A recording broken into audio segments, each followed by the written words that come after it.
Coke 7 up ইহুদিদের পণ্য না খাইয়া একটা ডাব খান, বড় সাইজের পাঙ্গাস না খাইয়া চেলা, পুটি, মলা, ডলা, কাসকি, আর কি কয় বলেন, কি ময়নাটিয়া, মোল্লা, মৌলানা সাহায্য করেন আমাকে, মোল্লা মোল্লা, তারপর লোচ্চা, জি, এগুলো খান। কি হবে? এগুলোর মধ্যে রয়েছে ফসফরাস, খাইলে পরে চোখের দৃষ্টি বাড়তে থাকবে, হার্ট অ্যাটাক করবে না, স্বাস্থ্য ভালো হবে। স্বাস্থ্য ভালো হওয়ার অর্থ পেটটা বিশাল আকারে হওয়া না, পেটটা ছোট হওয়া, সিনাটা চওড়া হওয়া, এইটার নাম স্বাস্থ্য ভালো।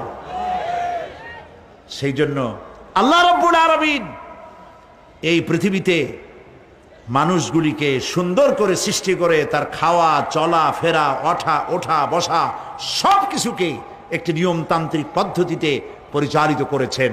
এটা বুঝলে পরে কল্যাণ, না বুঝলে অকল্যাণ।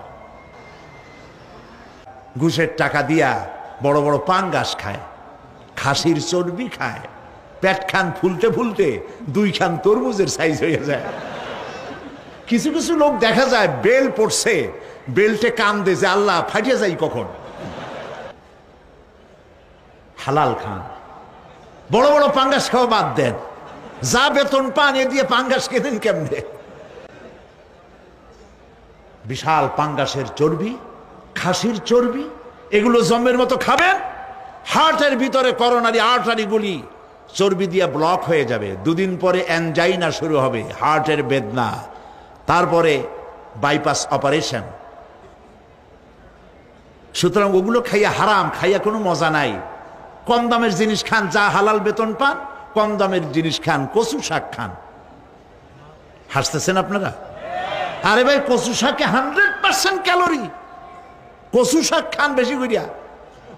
বিদেশি আপেল, আপেল তো আমার দেশে হয় না, বিদেশি আপেল বেশি না খাইয়া দেশের পেয়ারা খান, 2টা আপেলের সমান 1টা পেয়ারা।